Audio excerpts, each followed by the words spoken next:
L'InnoJam, c'est un événement innovant pour les étudiants qui fait en sorte qu'ils puissent travailler sur des projets, des problématiques réelles d'entreprise. C'est du challenge, c'est ça le but du hackathon, c'est vraiment qu'il y ait une émulation collective. Le but d'un coach technique à l'InnoJam est de leur apporter une certaine expertise technique sur des sujets avec des outils qui pourront les aider à développer beaucoup plus facilement et beaucoup plus rapidement pour qu'ils puissent facilement produire des formes de POC qu'ils pourront présenter lors du pitch final pour présenter justement à leurs clients.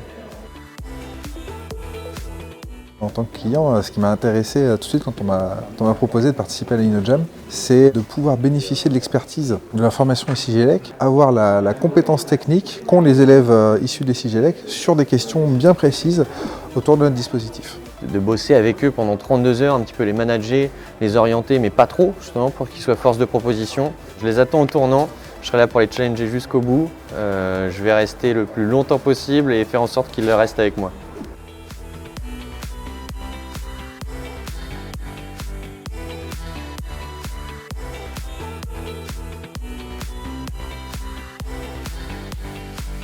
À ce stade-là, à cette heure-ci, ils sont motivés, ils sont tous investis dans leur travail.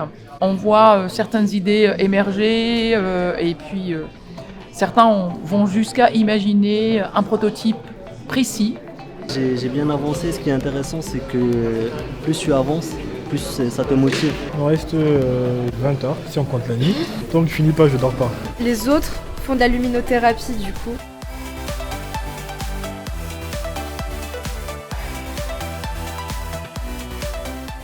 On a fait tout ce qu'on pouvait au niveau technique. On est en train de préparer la diapo et le pitch pour bien tout présenter correctement et surtout faire envie au jury. Pourquoi je suis coach pitch? L'idée, nous, par rapport à ça, ça a été vraiment de les sensibiliser au pitch, de ne pas attendre au dernier moment de le préparer en fonction de leurs idées, de leurs besoins. Il est 10h30 là, stress, ça monte, mais voilà quoi, on joue le jeu, j'espère que ça va le faire.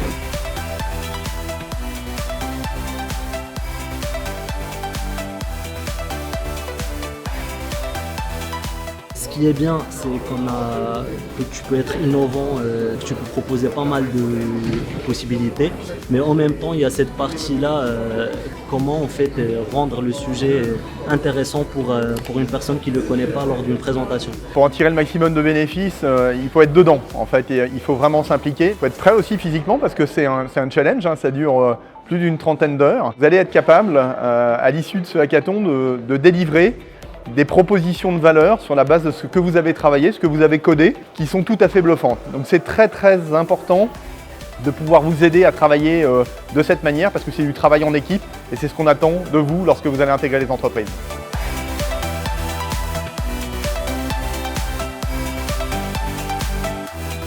Moi, je l'ai déjà fait en tant que participant et là, je suis revenu en tant que coach parce que j'ai beaucoup apprécié tout ce que j'ai appris durant ce très court temps. Au départ, c'est pas forcément un engagement qu'on s'imagine prendre parce qu'on est pris par les cours, parce que voilà, on a notre vie à côté. C'est un peu compliqué de s'imaginer qu'on va passer 2 jours enfermés tous ensemble pour faire des projets, pour faire de l'innovation surtout. Je pense que ça développe énormément ce qu'on appelle les soft skills. Ça développe le travail d'équipe, ça développe la persévérance. Et puis au-delà de tout ça, la chose pour laquelle on est tous là, l'innovation, la créativité. Là, je pense que c'était une super expérience. Bravo à tous, parce que je suis surpris par le niveau et bonne chance pour demain.